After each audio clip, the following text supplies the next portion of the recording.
আমাইরা মৃত্যুঞ্জয় কোন ঠাকুরকে বলে গো? কালী ঠাকুর। কালী ঠাকুরকে? শিবকে? দেখাচ্ছ খিচুড়ি স্কুলে পড়েন, এখানে সবাই জানে মৃত্যুঞ্জয় শিবকে বলে, বাবাটা বলে নাকি কালী ঠাকুরকে। মানে শিব ঠাকুরকে বলা হয় মৃত্যুঞ্জয়। কেন মৃত্যুঞ্জয় বলা হলো? সত্য ত্রেতা দাপর, ভালো করে শুনবে মা, সত্য ত্রেতা দাপর এই তিন যুগে বাবার মরণ হয়নি। জগতে যত দেবদেবী আছে সবাইকে দেহত্যাগ করতে হয়েছে, এমনকি ভাগবত বলছে, এটা মৌমিতা বলছে না, ভাগবত বলছে 125 বছর বয়সে আমার কৃষ্ণকেও দেহত্যাগ করতে হলো। কিন্তু শুধু একজন দেহত্যাগ করেনি, তিনি হলেন পরম বৈষ্ণব বাবা ভোলানাথ। তার মানে সত্যতে শিব, ত্রেতাতে শিব, দাপরে শিব। আমা পরশুদিন একটা যেন ব্রত আছে না, কি জানো একটা ব্রত? জন্মাষ্টমী। জন্মাষ্টমী। হাই ভগবান, নাকি জন্মাষ্টমী? শিবরাত্রি, বেশ, শিব চতুর্দশী, তাই তো? দুদিন পড়েছে, পরশুদিন আবার তার পরের দিন, দুদিন আমাদের বৈষ্ণব মতে পরশু তার পরের দিন 14 তারিখ। তো যাই হোক, তো মাইরা কারা কারা ব্রত পালন করবে একবার হাতটা তোলো তো দেখি, একটু বলতে সুবিধা হবে। এই কজন? হাই ভগবান। আর আমার দাদা ভাইদের মধ্যে ওই একজন, আর কেউ নয়? সর্বনাশ। হ্যাঁ গো মা, এত ভক্ত বসে আছো আর এই কটা হাত উঠেছে, খিদে পায়? আচ্ছা, আজকের একাদশী কতজন করেছেন একবার হাতটা তোলো। একটু বেড়েছে, একটু বেড়েছে, কিন্তু কম হলো। কিন্তু কেন গো মা? চরণ ধরে বলে যায়, আমরা সনাতন ধর্মের মানুষ, আমরা হিন্দু ধর্মের মানুষ, যে একেবারে অসুস্থ তার কথা বাদ দিয়ে দাও। ভগবান বলছে একেবারে অসুস্থ হলে সে ব্যক্তিকে ভগবান বলছে ছাড় আছে, কিন্তু তুমি অসুস্থ নও, তুমি দিব্যি সংসার করে যাচ্ছ, তুমি দিব্যি যেখানে সেখানে চলে যাচ্ছ, ভালো মন্দ খেয়ে যাচ্ছ, আর ভগবানের ব্রতর বেলা তখন আমার শরীর আর চলে। আচ্ছা মায়েরা, যে কথাটা বলবার জন্য বলা, এই যে শিব চতুর্দশী ব্রত যারা করবেন, আমা কেন করবে? কেন করবে? স্বামীর মঙ্গলের জন্য। স্বামীর মঙ্গলের জন্য, বেশ বেশ। আর যে দাদা ভাই একজন হাত তুললো, তাহলে কার মঙ্গলের জন্য করবে? বউয়ের মঙ্গলের জন্য। বউয়ের মঙ্গলের জন্য। এটাই হলো তো, কারণ আমরা যদি স্বামীর মঙ্গলের জন্য করি, তাহলে বাবা দাদা ভাইরা যদি, বাবারা যদি ব্রত পালন করে, তাহলে কি বউয়ের মঙ্গলের জন্য? কিন্তু না, সবটাই ভুল। এই যে আমরা বলি না স্বামীর মঙ্গলের জন্য, আমরা তো স্বামীর মঙ্গলের জন্য করব কেন? আমাদের খেয়ে দেয়ে কাজ নাই? হ্যাঁ, স্বামীর মঙ্গলের জন্য নয়। এ স্বামীর মঙ্গল করেছিল সেই দক্ষ রাজা 27টা মেয়ে, মানে চাঁদের বউ, চন্দ্র দেবতার বউ, 27টা নক্ষত্র হয়ে আছে, এই চাঁদের 27টা বউ করেছিল। যেদিন বাবা দেবগুরু বৃহস্পতির অভিশাপে চন্দ্রদেব ক্ষয় রোগে আক্রান্ত হলো, মানে শরীরে ক্ষয় রোগ, মানে এক পালা দু পালা করে বাবা মাংসগুলো পচে পচে পড়ে যাচ্ছে। চাঁদকে অভিশাপ দিয়েছিল গুরুপত্নী হরণ করার অপরাধে। তা তখন ক্ষয় রোগে আক্রান্ত হলো, আর এক পালা বাকি আছে, আর ওই এক পালা যখন বাকি ছিল, তখন বাবা পরম বৈষ্ণব বাবা ভোলানাথের কাছে চাঁদ গিয়ে আশ্রয় নিয়েছিল। আচ্ছা বাবা, দক্ষ রাজা 7টা মেয়ের মধ্যে, তাহলে বাবা ভোলানাথও তো একটা জামাই, মাকে বিয়ে করেছে, দুর্গাকে বিয়ে করেছে, আর দক্ষ রাজা 27টা মেয়েকে চাঁদ বিয়ে করেছে। তাহলে এই চাঁদ আর শিব ঠাকুর এদের সম্পর্ক কি হয়? ভাইরা ভাই, ভাইরা ভাই। ভাইরা ভাই, আপনারা কি বলেন? ভাইরা ভাই বলেন তো?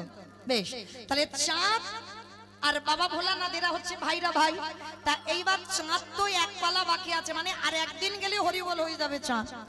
এইবার চাঁদ গিয়ে দাদার কাছে গিয়ে বলছে, দাদা এই ব্যাপার, আমার দেবগুরু বৃহস্পতি অভিশাপ দিয়েছে, আমার ক্ষয় রোগে আক্রান্ত, মানে আমি আর বাঁচবো না। তা বাবা ভোলানাথ বাবা, এমনিতে তো নাম তার আশুতোষ, একটুতে যদি কেউ কান্নাকাটি করে একটু বায়না ধরে, অল্পেতে সন্তুষ্ট, একটু বাতাস আর বেলপাতা দিতে হবে, ও বেটা সন্তুষ্ট হয়ে যাবে। তাইবার ওই যে চাঁদ এক কলা বাকি আছে, চাঁদকে নিয়ে বাবা বলছে দাঁড়াও তোমার কিছু হবে না। পরম বৈষ্ণব বাবা ভোলানাথ একেবারে জটার ভিতরে চাঁদকে রেখে দিয়েছে। মানে ওই জায়গাটা ঠান্ডা তো জায়গা। আমার ঠান্ডা কেন গো? আরে এসি কেন থাকবে? ওই জায়গাতে তো একটা মেয়ে আছে না, কি জানো তার নাম? গঙ্গা, পতিত পাবনী গঙ্গা। আর ওই জায়গাটা মানে এত জ্বালা যন্ত্রণা হচ্ছে চাঁদের শরীরে, এক কলা চাঁদকে নিয়ে বাবা জটার ভিতরে দিল, যার জন্য বাবার একটা নাম হলো চন্দ্রশেখর। আবার অনেকে বলছে বাবাকে শশী শেখর, বাবার নাম অনেক। তা এই যে চাঁদকে রেখে দিল এক কলা, আর নামাতে কিন্তু পারবে না, কারণ যদি নামিয়ে দেয় তাহলে চাঁদের মৃত্যু হয়ে যাবে। এইবার 27টা মেয়ে তো জানে স্বামী বেঁচে নেই, কেঁদে কেঁদে একেবারে বাবা ভোলানাথের কাছে এসেছে, জামাই বাবু হয় তো জামাই বাবুর এসে পা দুটো জড়িয়ে ধরে 27 জন কাঁদছে। জামাই বাবু জানি না স্বামীটা জ্বালা যন্ত্রণায় ছটফট করতে করতে ঘর থেকে বেরিয়ে গেল, কোথায় গেল খুঁজে পাচ্ছি না, আমার মনে হয় এতদিন আর স্বামী বেঁচে নেই। জামাই বাবুর সঙ্গে কথা বলছে, আর কথা বলতে বলতে হঠাৎ দেখে না বাবা চাঁদ মাথার উপরে বসে আছে। 27টা মেয়ে সঙ্গে সঙ্গে দেখা মাত্র ছুটছে উঠেছে। কি জামাই বাবু তুমি আমাদের স্বামীকে ধরে রেখেছো, দাও নামিয়ে দাও, কারণ ওই স্বামীর জন্য আমরা পাগলিনীর মতো খুঁজে বেড়াচ্ছি, পাচ্ছি না, দাও নামিয়ে দাও। বাবা ভোলানাথ বলছে দেখো শালি, তোমরা 27 জন যদি আমার প্রাণটা নিতে চাও আমি এক্ষুনি দিয়ে দেব, তোমরা 27 জন যদি আমার কৈলাসটাকে চাও আমি এক্ষুনি দিয়ে দেব, কিন্তু অসম্ভব, আমি চাঁদকে নামাতে পারবো না। জামাই বাবু তার মানে কি আমরা 27 জন একাকী কাটাবো, আর কোনোদিন স্বামীকে ফিরে পাবো না? পাবে, বৈকুণ্ঠপতি নারায়ণ এসে আদেশ দিল পাবে, পাবে, তোমাদের স্বামীকে আবার পাবে। কি করতে হবে? চলে যাও তোমরা প্রভাস তীর্থে। ওই প্রভাস তীর্থে গিয়ে দ্বিতীয় দিন যাবে, তৃতীয় দিন জলটা তুলবে, আর চতুর্দশীর দিন তোমরা 27 জন এসে আমার বাবার ওই জটা চাঁদ যেখানে আছে ওই চাঁদের মাথায় মানে বাবার মাথায়তে জলটা দাও। আর যখন তোমরা প্রভাস তীর্থ থেকে জল এনে ঢালবে, তার পরের দিন থেকে 1 কলা 2 কলা 3 কলা হতে হতে আবার চাঁদ পরিপূর্ণ হবে, আবার তোমরা ফিরে পাবে। আবার 15 দিনের মধ্যে আবার চাঁদ ক্ষয়ে যাবে, ওই 1 কলা চাঁদ পরম বৈষ্ণব বাবার মাথায় রয়ে গেল। ওই জন্য স্বামীর ক্ষয় রোগ থেকে বাঁচাবার জন্য সেই দিনটা ছিল চতুর্দশীর দিন।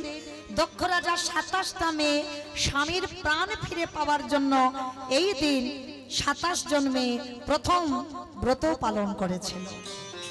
আর সেই দিনটাকে আপনারা আমরা সবাই বলি কি স্বামীর মঙ্গলের জন্য ব্রত, কিন্তু না, চাঁদের নয় ক্ষয় রোগ হয়েছিল, আমাদের স্বামীদের কি ক্ষয় রোগ হয়েছে?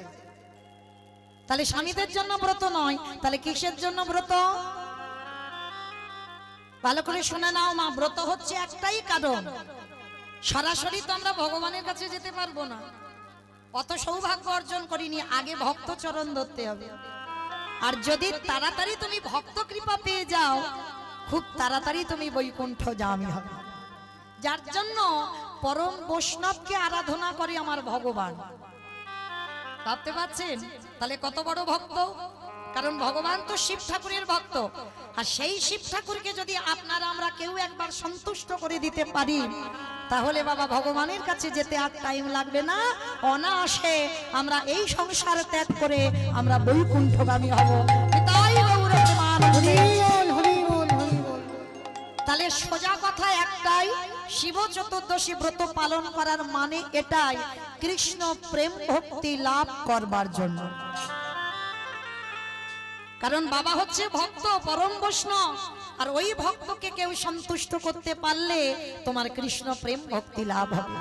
ওই জন্য শুধু নারীদের নয়, প্রত্যেকটা দাদা ভাই বাবা ঠাকুর যারা যারা আছেন সবাইকে বলে যাচ্ছে, যদি বাবা সারা রাত দিন করতে হবে না, অন্তত সকাল থেকে সন্ধ্যা পর্যন্ত উপবাস করে একটু বেলপাতা বাতাসা দিয়ে বাবার মাথায় একটু দুধ গঙ্গা জল ঢেলে দিও, ওতেই বাবা তুষ্ট। তাতে কি হবে? বাবার কৃপায় আমাদের কৃষ্ণ ভক্তি লাভ হবে। এর জন্য ব্রত পালন করা। তাহলে বাবার নাম হচ্ছে মৃত্যুঞ্জয়। কিন্তু মা এই যে পরশু দিন আমরা ব্রত করব, বাবা তো কলিযুগে আসেইনি। এসেছে কি? সত্য ত্রেতা দাপরে এসেছে, কলিতে নয়। কলিতে হয়েছে অদ্বৈত আচার্য গোসাই। কিন্তু আমরা কলির মানুষ, কেউ সেটা পালন করি না, কেউ করি না। এখানে কেউ হাত তুলতে পারবেন না যে আমরা অদ্বৈত সপ্তমী পালন করেছিলাম। কারণ এইটাই হচ্ছে শিব ঠাকুর কলিযুগে আবির্ভাব তিথি, সেটা আমরা পালন করতে হয় বাবা, আমাদের গুরু মহারাজদের আদেশ। কিন্তু দেখো সেটা আমরা করছি না, কিন্তু শিব চতুর্দশী করছি। কিন্তু মনে রেখো মা, শিব ঠাকুর আসেনি। কেন আসেনি? এই কলিযুগে আসেনি, তার একটা মাত্র কারণ। কারণটা কি জানো? এই কারণের কথা জানতে গেলে সবাইকে একটুখানি যেতে হবে মহাভারত। এই মহাভারতে গেলেই আমরা সবাই প্রশ্নের উত্তর পেয়ে যাব। চলে এই মহাভারতে বাবা, যুধিষ্ঠির মহারাজ করেছিল রাজস্বয় যজ্ঞ। আর এই রাজস্বয় যজ্ঞে আমার ভগবান কৃষ্ণ সবাইকে দায়িত্ব দিয়েছিল। আর যুধিষ্ঠির মহারাজ বলেছিল, কৃষ্ণ কৃষ্ণ তুমি সবাইকে দায়িত্ব দিচ্ছ, তুমি নিজে কোনো কাজ করবে না? ভগবান আমার একটু মুচকি হেসে বলেছিল, দাদা আমি সবাইকে একটা করে কাজ দিয়েছি, আর আমি আমার বেলা তো দুটো দায়িত্ব ফেলে রেখেছি। সে কি? সবাইকে একটা করে কাজ, আর তুমি তোমার বেলা দুটো কাজ? ও কৃষ্ণ, কি কি কাজ করবে? বলে, জানো দাদা, আমার প্রথমবারই কাজ হবে, এই যজ্ঞে যত যত ভক্ত আসবে আমি কৃষ্ণ দয়াময় হয়ে সবার প্রথমে নিজের হাতে আমি তাদের চরণ যুগল ধৌত করে দেব। এটা হবে আমার প্রথম কাজ। আচ্ছা মায়েরা, এই জায়গাটা খুব মন দিয়ে শুনবে কেমন? ভগবান হয়ে আজকের পা ধোয়ার কাজ করছে কেন? একটা যজ্ঞে কি বাবা একটা দুটো লোক আসে? অনেক লোকের নিমন্ত্রণ তো। তাহলে যত যত লোক আসবে, সাধুগুরু বৈষ্ণবকে, নিচু জাত কে উঁচু জাত, ভগবান জাত বিচার করবে না, সবার পা ধোবাবে কেন? আপনাদের আমাদের চৈতন্য দান করে। ওরে কলির জি, তোদের বাড়িতে যদি সাধুগুরু বৈষ্ণব আসে, যদি গুরুজন আসে, সবার প্রথমে আমাদের মনুষ্য জীবনে কর্তব্য বাবা নিজের হাতে তাদের চরণ যুগল একটু ধৌত করে দেওয়া। এই নিয়মগুলো বাবা ছিল। এখন আমাদের মতো মেয়েরা আমরা মানতে চাই না, এগুলো বিশ্বাস করি না। কারণ যত টিভি সিরিয়াল দেখি আর তাদের মতো পোশাক আচার আচরণ হয়ে যায়। কিন্তু মনে রেখো মা, চরণ ধরে বলে যায়, এই অধম কীর্তনিয়ার কথা যদি কারোর মনে থাকে, বাড়িতে যদি গুরুজন আসে, সাধুগুরু বৈষ্ণব আসে, সবার প্রথমে মা পা ধোবার ব্যবস্থা করো। আর যদি বছর অন্তর গুরুদেব নামও আসে, যদি গুরুদেব দেহ রাখে, তাহলে তো পাবে না। সাধুগুরু বৈষ্ণব হয়তো বাড়িতে আসছে না, তাদের জন্য ভগবান উপায় করেছে। কি করেছে জানো? যে যার ঘরের বাবা মা তো আছে, যে যার ঘরের শ্বশুর শাশুড়ি তো আছে। এই কথাটা মা একটু হৃদয়ঙ্গ করবেন। অনেক জায়গায় কথাটা বললেই বাবা সঙ্গে সঙ্গে হেসে উড়িয়ে দেয়, কিন্তু আমি একটাও হাসির কথা বললাম না বাবা। যাদের ঘরে সাধুগুরু বৈষ্ণব গুরুদেব না আসে, তাদের জন্য ভগবান বলেছে, যদি বাবা মা জীবিত থাকে, শ্বশুর শাশুড়ি যদি জীবিত থাকে, রোজ রোজ বলছে না বাবা, বৎসরে একবার, যেমন তুমি দুর্গা পূজা, কালী পূজা, লক্ষ্মী পূজা, সরস্বতী পূজা সব পূজা করো, ঠিক ওই রকম একবার জীবিত ভগবানকে পূজা করো। এটা আমার কথা নয় বাবা, ভাগবতে তো আমার ভগবান কৃষ্ণ সুদামাকে বলেছিল, সুদামা এই পৃথিবীতে সব থেকে বড় গুরু হলো যে যার ঘরের বাবা মা।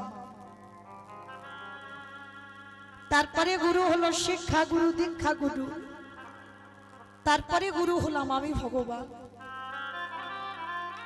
কই বাবা, ভগবান তো একবারও বলেনি সবার আগে আমি বড় গুরু।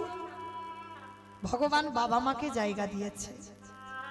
যেতে হবে না বৃন্দাবন, যেতে হবে না হরিদ্বার, দক্ষিণ ভারত, পশ্চিম ভারত, কোথাও করতে হবে না, যদি তুমি জীবিত ভগবানকে পূজা করতে পারো।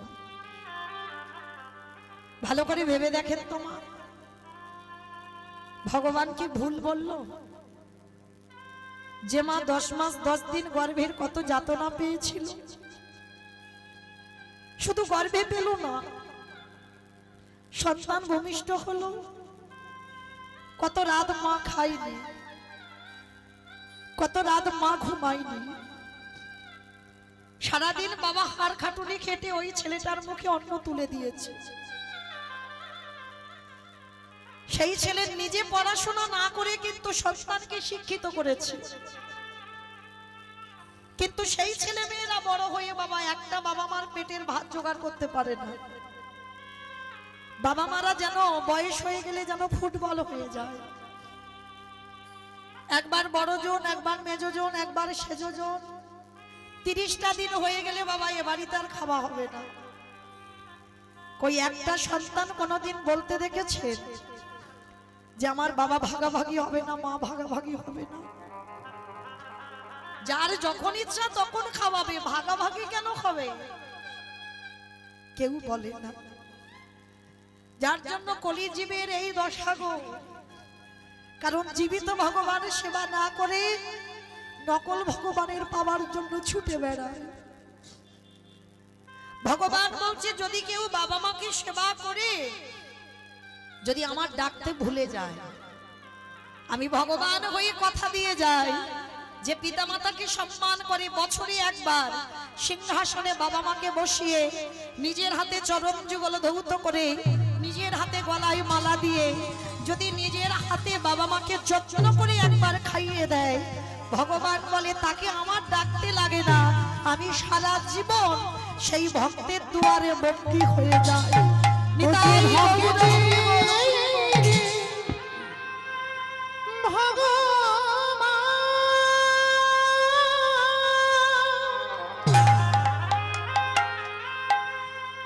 ভঙ্কিত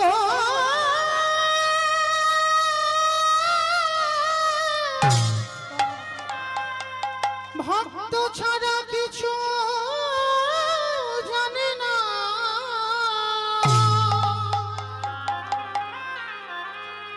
তাই তো যুগে যুগে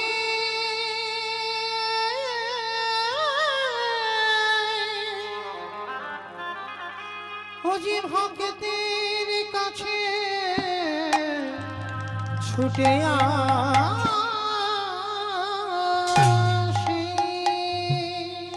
তাই সবার চরণে আমার নিবেদন, যাদের বাবা মা আছে, যারা হারিয়ে ফেলেছো বাবা, মৃত্যু পর্যন্ত কাঁদলে তো পাবে না। যাদের আছে একটু যত্ন করে আঁকলে রেখে দিও, খুব মূল্যবান সম্পদ গো। যদি একবার হারিয়ে যায় আর এ জীবনে কোনোদিন আমরা ফিরে পাবো না।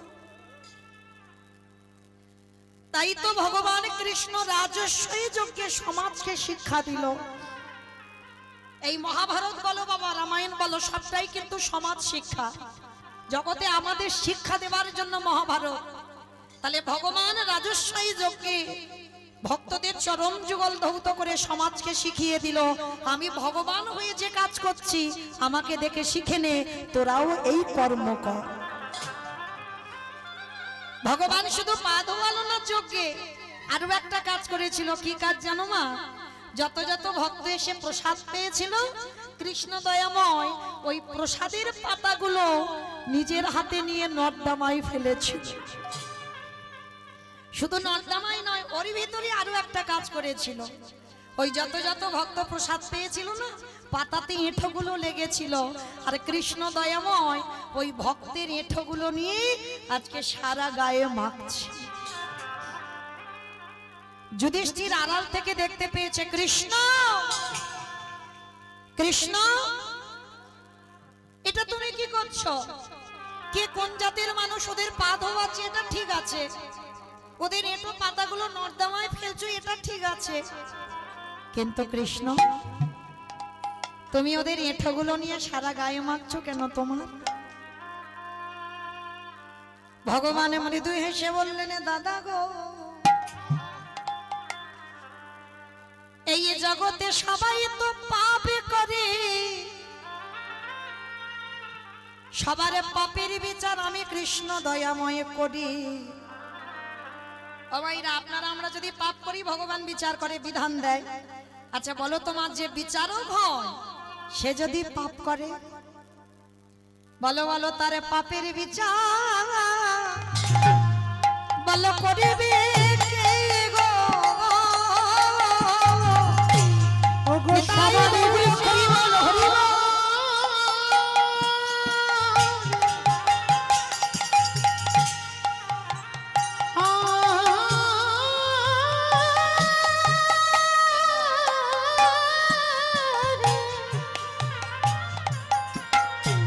ওগো সবারই বিচার যে মা পাবে, ও তার পাপের বিচার করিবে কে গো? ভগবান মৃদু হেসে বললেন, দাদা গো, এই জগতে তো কেউ জানে না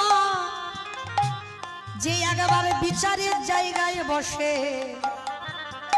সবার বিচারে সে সমান সমান করে। মনে রেখো বাবা, ভগবানের বিচার একেবারে সূক্ষ্মাতি সূক্ষ্ম বিচার। তাকে কতটুকু দিলে যে ঠিক হবে ওটা আমার ভগবানের বিচার।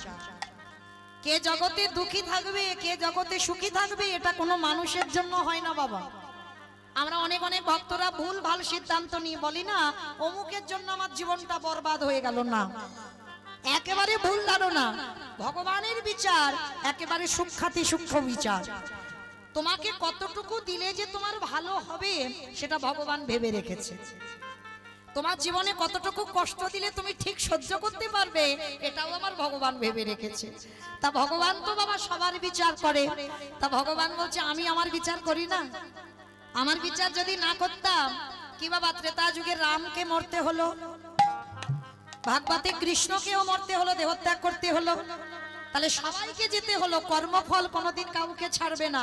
আর আপনারা আমরা তো তুচ্ছ, আমাদের ছাড়বে মনে করেছো? তাহলে ঠিক এই রকম কৃষ্ণ বলছে, জানো দাদা, এই যে ভক্তের এঁঠোগুলো আমি গায়ে মাখছি কেন জানো? দাদাই আমি যে বড় বড় মহাপাপী, দাদাই বড় মহাপাপী,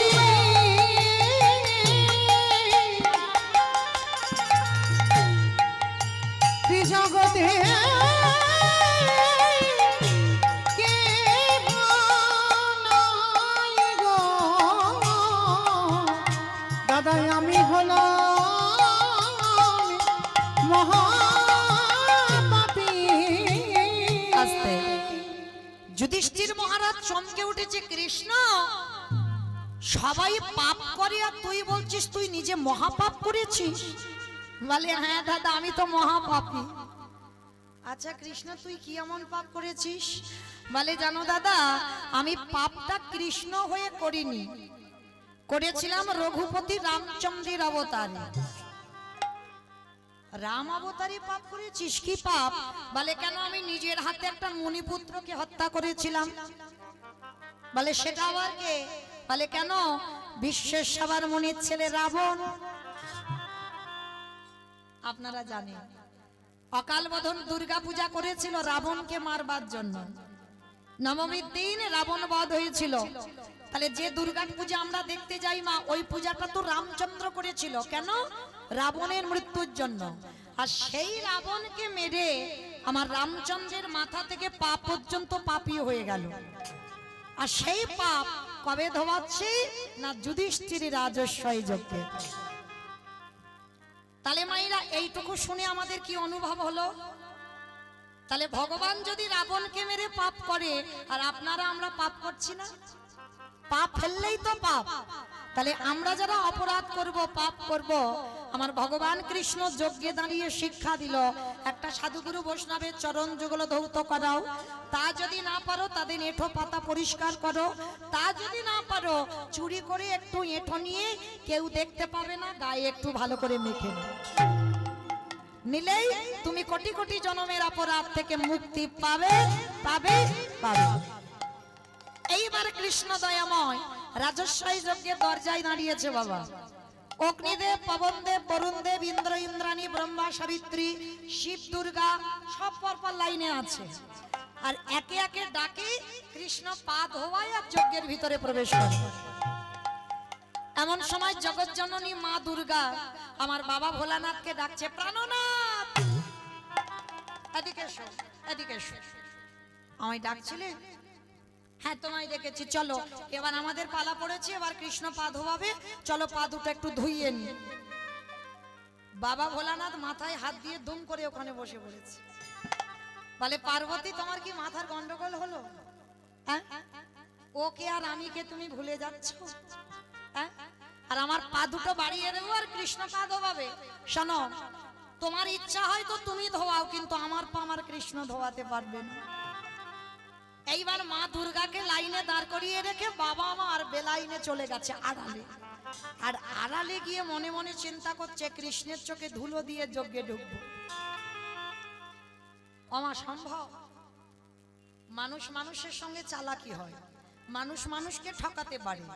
আর যে ছেলেটা বাঁশি বাজাচ্ছে হয় কি গো, এই যে আমি কীর্তন গাইছি বাবা, দেখতে মোটামুটি সবাইকে পাচ্ছি, কিন্তু আমার চোখে ধুলো দেওয়া যায় সোজা। কিন্তু কে কীর্তন শুনছে, কে শুনছে না, কে গল্প করছে, কে হেসে যাচ্ছে, কে কেঁদে যাচ্ছে, আবার কে বসে বসে, আমি কিচ্ছু দেখতে পাচ্ছি না। কিন্তু যে বাঁকা করে বাঁকা ইগো, খাতা কলমে তো হিসাব করে পৌঁছে দেবে সময় মতো বাড়ি। তাইবার লক্ষ্য করে দেখেন বাবা, ভগবান কি করেছে, নিচু হয়ে পা ধোয়াচ্ছে সবাই ঘটিতে করে জল দিয়ে। আমার দাঁড়িয়ে দাঁড়িয়ে কি পা ধোয়ানো যায়? পা ধোয়াতে গেলে যা পা ধোয়াবো সে ছোট জাত হলেও মাথাটা নিচু করতে হবে। তা কৃষ্ণ একবার করে পা ধোয়াচ্ছে আর পায়ের মাঝখানটা ফাঁকা মতো দেখেছে। আর ভোলানাথ আড়ালে গিয়ে মনে মনে ভাবছে, দাঁড়াও বেটার ওই পায়ের তলা থেকে গলে আমি ভিতরে চলে যাব। মানে যজ্ঞর দরজাটা এমন করেছে কোথাও থেকে যাওয়া যাবে না। আর বাবা আড়ালে গিয়ে দুম করে একটা কুকুর হয়ে। কেন কুকুর হলো? বাবা, জগতে যত পশু পাখি আছে কুকুর হচ্ছে সব থেকে প্রভু ভক্ত। তাই আড়ালে গিয়ে কুকুর হয়েছে, মনে মনে চিন্তা করছে কৃষ্ণের চোখে ধুলো দিতে হবে, কিন্তু কি করে ধুলো দেব? দাঁড়াও। আর ভগবান মুচকি মুচকি হাসতে দেখেছো?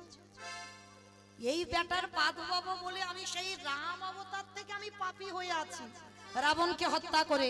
কৃষ্ণ অবতারে কোন রকমে বৈষ্ণবের পা ধোয়ালে আমার খণ্ডন হবে, আর এ বেটা আমার চোখে ধুলো দেবে বলে আজকে কুকুর হয়েছে। বলে, দেখাচ্ছি মজা, দাঁড়াও। এইবার ভগবান ইচ্ছা করে অন্যমনস্ক হয়ে গেছে। আর এই যে পা ধোয়াচ্ছে, পায়ের মাঝখানটা যেই না ফাঁকা মতো দেখেছে, আমার ভোলানাথ কুকুর রূপটা ধরে ভগবানের সঙ্গে চালাকি করবে বলে সবে মাত্র মাথাটাকে,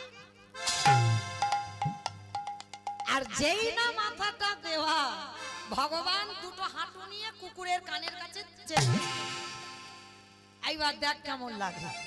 এইবার যত কানের কাছে চেপে দেবে, কুকুর কি করবে? কেউ কেউ করবে না, বারবার বলছে কৃষ্ণ ছেড়ে দে, কৃষ্ণ ছেড়ে দে, কৃষ্ণ ছেড়ে দে। বলে, ছাড়বো বলে ধরি নাই। হে বৈষ্ণবী গোসাই, ও হে বৈষ্ণবী গোসাই, তোমার মতো বৈষ্ণবীর দুটো চরণ ধোয়ালে বোধহয় আমার কম হতো। তাই তো কৃপা করে তুমি আমার জন্য আরো এক্সট্রা দুটো জুড়ে দিয়েছো। আমার বুঝেছো? শিব ঠাকুরের কটা পা? দুটো পা। আর কুকুরের কটা পা? চারটে। ভগবান বললে, হে বৈষ্ণব, তোমার মতো বৈষ্ণবীর দুটো পা ধোয়ালে আমার জীবনে কম হবে, ওই জন্য তো তুমি কৃপা করে আমার জন্য আরো এক্সট্রা দুটো জুড়েছো। এবারে দাহু দাহু চরণ তুমি বগাইয়ে দাও। হরি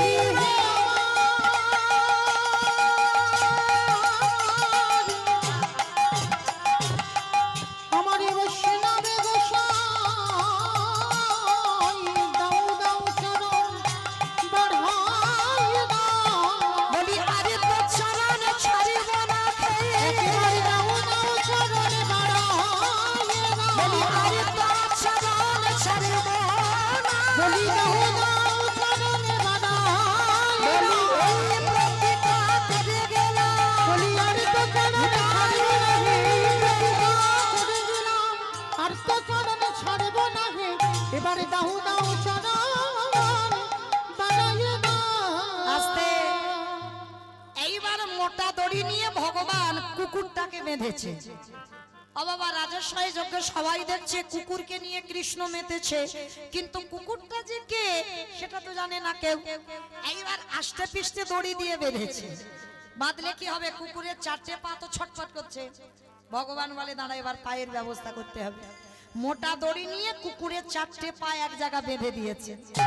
আর এক জায়গায় বেঁধে দিয়ে কি করেছে জানো? যেই না পা চারটে বেঁধে দিল, আর কুকুর কিছু করতে পারবে?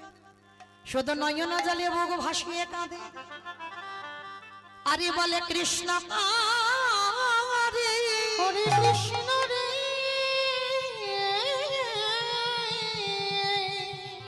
তব চরণে বড় অপরাধ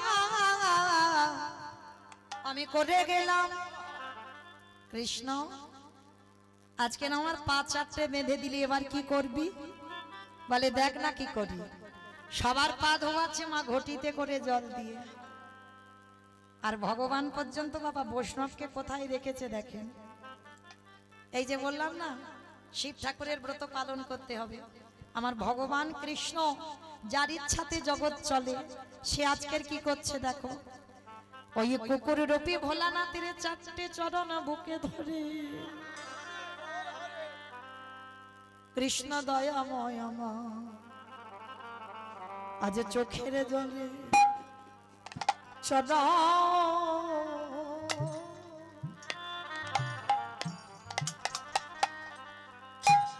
চরণ ধবা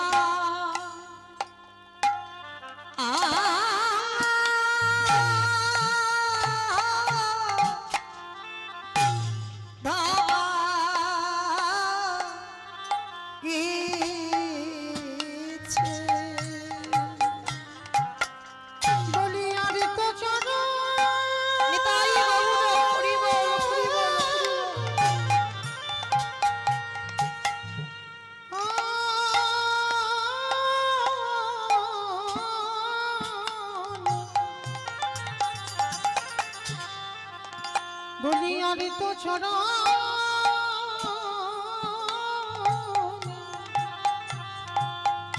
চরণে ছাড়ে গো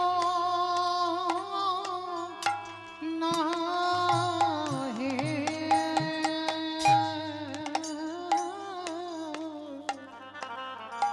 আজ চোখের জলে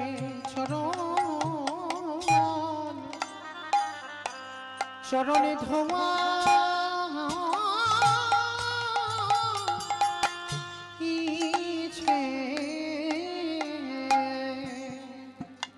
বাবা ভোলানাথ কুকুর হয়ে কাঁদছে আর বলছে কৃষ্ণ তুই এটা কি করলি?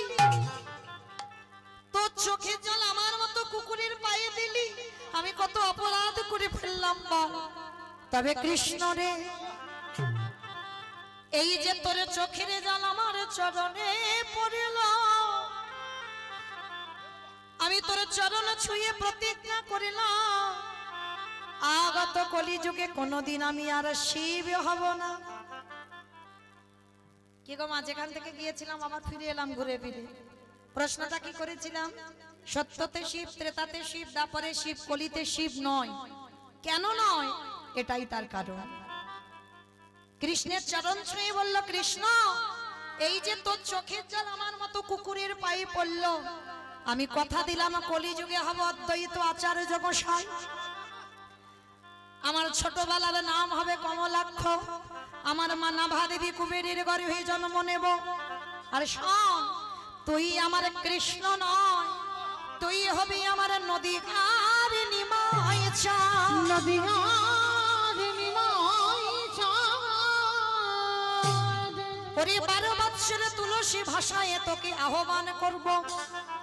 কথা দিবি, কারোর ডাকে তুই নামবি না, আমার ডাকে তোকে নামতে হবে। আর যেদিনে তুই জগতে ধরাই নামবি, আমি 12 বছরে তুলসী ভাসিয়ে তোকে ডাকবো। তোর থেকে আমি 52 বছরের আগে এসে মাটি পরিষ্কার করে রাখবো, যে মাটিতে তুই আবির্ভূত হবি। আর যেদিনে তুই আবির্ভূত হবি, আমি শান্তিপুর থেকে তোর সঙ্গে দেখা করতে যাব।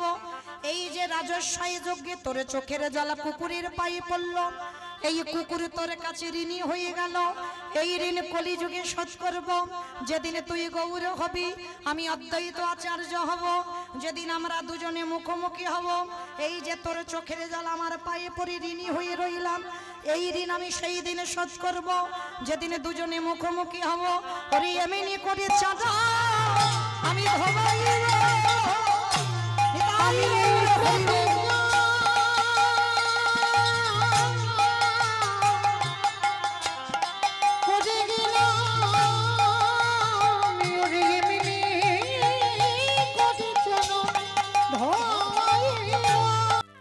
যে যতই বলুক না কেন আমি তোমায় এত এত ভালোবাসি না। ভালো তো আমায় ভগবান তোমায় বেসেছে। আপনারা প্রশ্ন করবেন কেন মৌমিতা জন্ম নিলাম, জন্ম নিয়ে আমার মার কোলে বসলাম, আমার মা তো সব থেকে বেশি ভালোবেসেছে বলে না? ওটা তোমার মা ভালোবাসেনি। এই যে জন্ম নিয়ে তুমি তোমার মার কোলে বসে মাছ স্তনদুগ্ধ পান করেছো, তুমি ভাবছো কি তোমার মা ভালোবেসেছে? না, ওটা তোমার মা ভালোবাসলো না। মা যদি ভালোবাসলো বাবা, এখানে আমরা যারা মা হয়েছি, আমিও একজন মা। আমার ছেলে মাধ্যমিক দিল, মানে ছোট ছেলে নয়, অনেক বড় হয়ে গেল। তাহলে সেই যে আমরা যারা সন্তানের মা হয়েছি তারা ভালো করে জানবো, যখন মাতৃগর্ভে সন্তানের 5 মাস বয়স হয়, মাতৃস্তনে দুগ্ধ আসে, তাহলে কে তৈরি করলো বাবা? মা নিজে নিজে তৈরি করলো? মা যদি নিজে করতে পারতো তাহলে একজন মাকে বলো গর্ভের সন্তান আসবার আগে করে দেখাতে পারবে না। তাহলে দিলকে গ্রাম প্রতিবেশী আত্মীয় পরিজন বন্ধু বান্ধব এসে দিয়ে গেল না, তাহলে দিলকে বিশ্বের স্রষ্টা মালিক ভগবান। তাহলে একদিনের একটা বাচ্চা জন্ম নিয়ে যে সে কি খাবে তার ভাবনাটা কিন্তু জগতে কেউ ভাবলো না। না ভেবেছে তার মা, না ভেবেছে তার বাবা, আত্মীয় পরিজন তো দূরের কথা, তাহলে ভাবলো কে? আমার ভগবান। তাহলে আমাদের আসবার আগে মা যে আমাদের কথা ভেবে রাখে যে একদিনের বাচ্চা জন্ম নিয়ে সে কি খাবে, কতটুকু লবণ, কতটুকু মিষ্টি, কতটুকু টক, কতটুকু ঝাল, কতটুকু পাতলা, কতটুকু মোটা, কতটুকু ঠান্ডা, কতটুকু গরম দিলে একটা স্তনদুগ্ধ তৈরি হয়, আজ পর্যন্ত কোনো বৈজ্ঞানিক ভাবেনি। ভেবেছিল আমার বিশ্বের স্রষ্টা মালিক ভগবান। নিতাই গৌর প্রেমান। হরি বল, হরি বল, হরি বল। তাহলে মায়েরা, তাহলে এই জগতে বাবা আমাদের সবাইকে মনে রাখতে হবে। যদি সবাইকে ভুলে যাই তাতে অসুবিধা নাই, কিন্তু একজনকে ভুললে চলবে না। কেন জানো ও মায়েরা? ওই ছেলেটা তো আমার একটু ভালোবাসার কাঙাল গো, একটু প্রেমের কাঙাল। কোনোদিন বলেনি আমায় মোটা মোটা রজনীগন্ধার মালা দিয়ে আমায় সাজা, কোনোদিন ভক্তের কাছে দাবি করেনি আমার শ্বেত পাথরের মন্দির করে দে, কোনোদিন ভক্তের কাছে দাবি করেনি বাবা ভালো ভালো ফল মিষ্টির ডালা দিয়ে খেতে দে। তবে লালসা নেই বলা ভুল মা, ভক্তের কাছে একটা লালসা আছে ভগবানের। সেটা কি জানো? যেটা সবাই দিতে পারবে। ওরে কলিরি জ্ঞানন্ধজি, তোরা সংসার করবি বলে ধরায় গেলি, সংসার কর। কারণ কলিযুগে বাবা জানতে হবে সংসার ধর্ম বড় ধর্ম। সংসার বাদ দিয়ে ভজন নয়, সংসারে থেকে ভজন করতে হবে। তাহলে সংসারের মধ্যে থেকেও সারা দিনের মধ্যে একটুই আমার চরণে বসে যদি একজন ভক্ত যদি নয়ন জলে বুক ভাসিয়ে বলে কৃষ্ণ তোমার ভোলা, আমারে বলতে যা কিছু আছে তোমার চরণে দিলাম বলে, যদি একজন ভক্ত নয়ন জলে ভাসিতে পারে, আমারে ভগবান কি করে জানো? সেই ভক্তির দুবারে দাঁড়ায়ে তারে ভিতরে বাহি দুটোই আলো করে। যে জন কৃষ্ণ বলে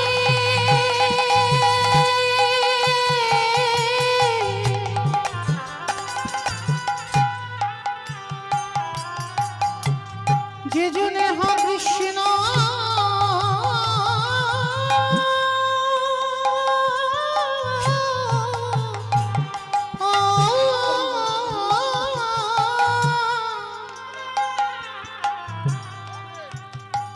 যে জনে কৃষ্ণ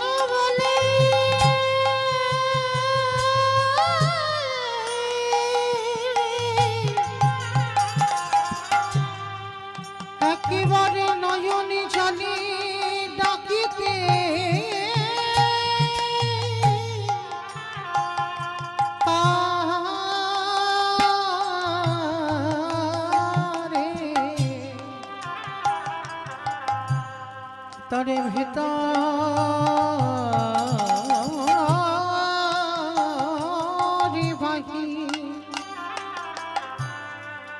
বাহিরিয়ানা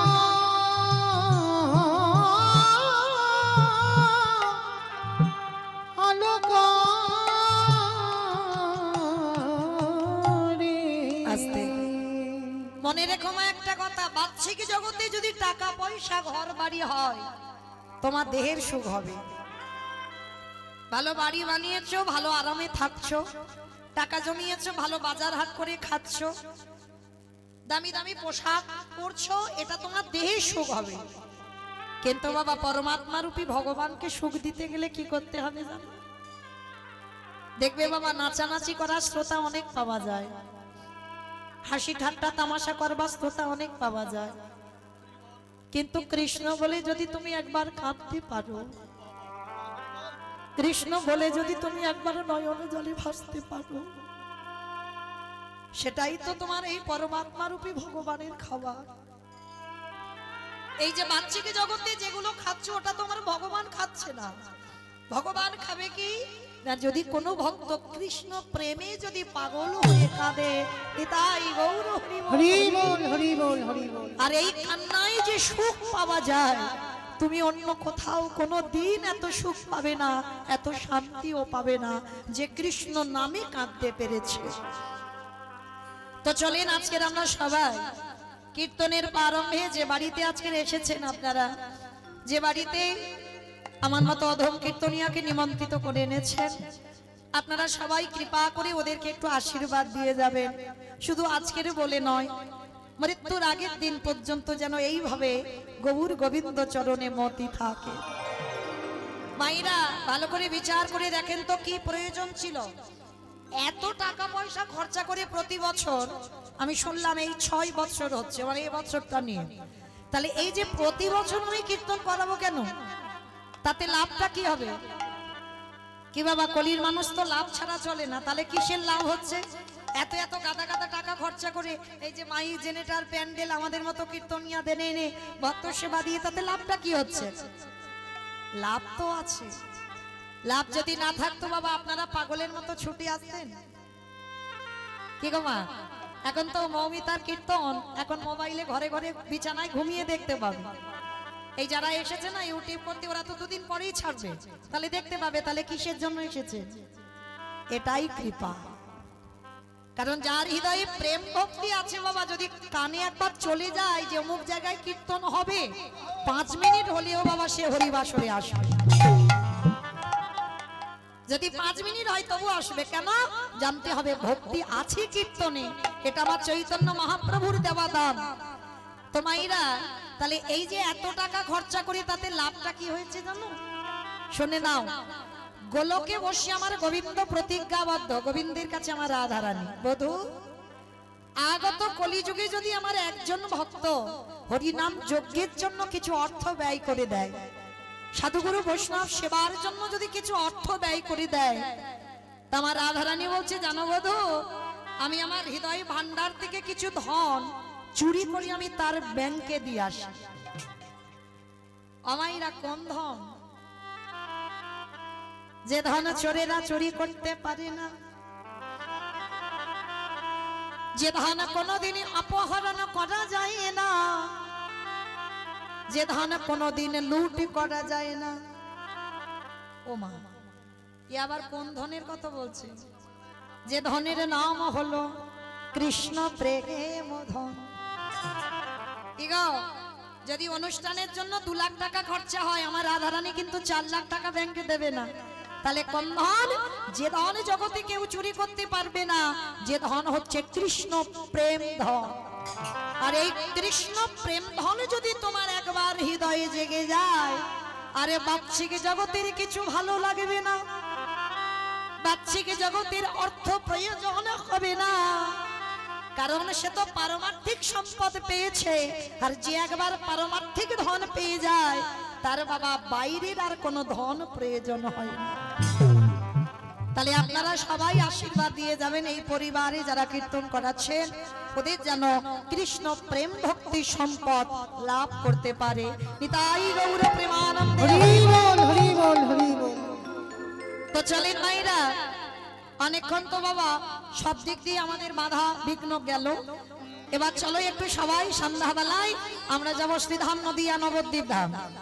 কারণ নদিয়াতে না গেলে তো কীর্তন হবেই না, তাই না মা? অনেক অনেক অনেক অনেক ভক্তরা বলে বলে ওই ওই গৌরের কথা বাদ দিয়ে সরাসরি একটা লীলা করলে হয় না, বলে না, হবে না। কেন? চৈতন্য চরিতামৃত গ্রন্থে কবিরাজ গোস্বামী পাদ লিখেছেন, সংকীর্তন পিতা শ্রীকৃষ্ণ চৈতন্য, সংকীর্তন যজ্ঞে তারে যে ভজে সেই বড় ধন্য। তার কি বুঝলাম? কীর্তনের প্রারম্ভে আগে আমার দুটো ছেলেকে ডাকতে হবে, আমার নয়, এটা ভুল বললাম, আমাদের। আমার মানে আমার ব্যক্তিগত হচ্ছে, আমাদের মানে সবার।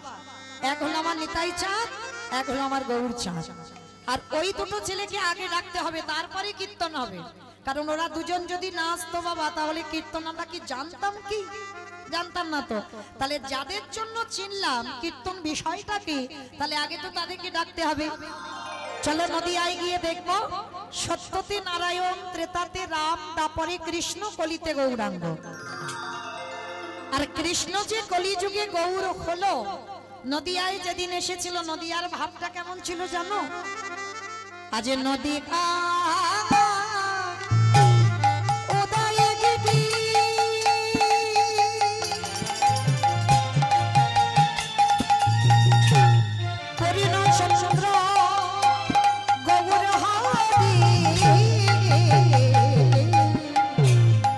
আজ নদিয়া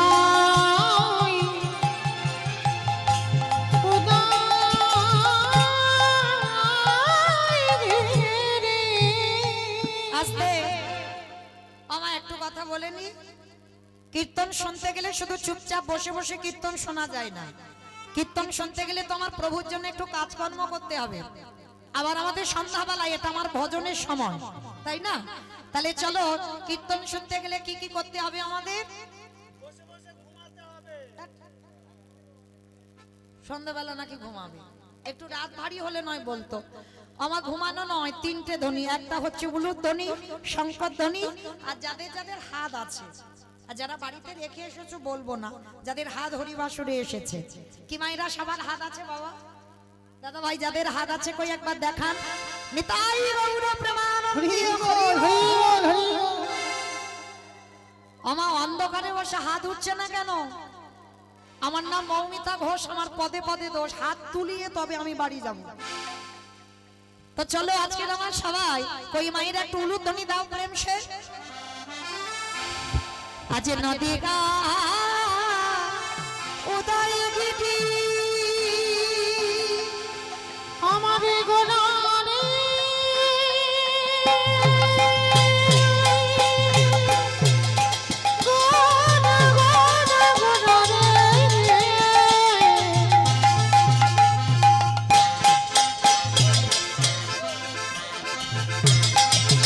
আমারে গোরা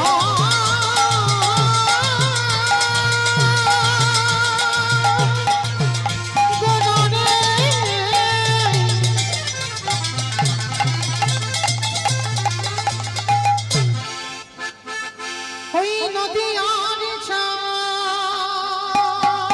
ঘোরা ঘোরা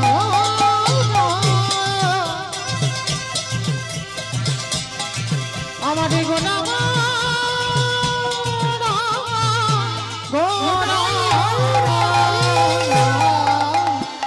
আজ নদিয়া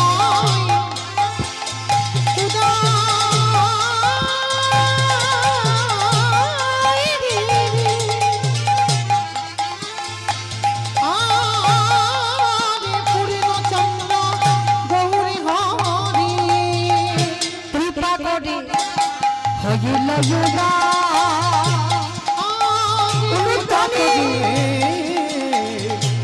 হইল যুগা কৃপা করি হইল যুগা ওই না সোনার নদিয়ায় প্রভু উদয় হলো। সোনার নদী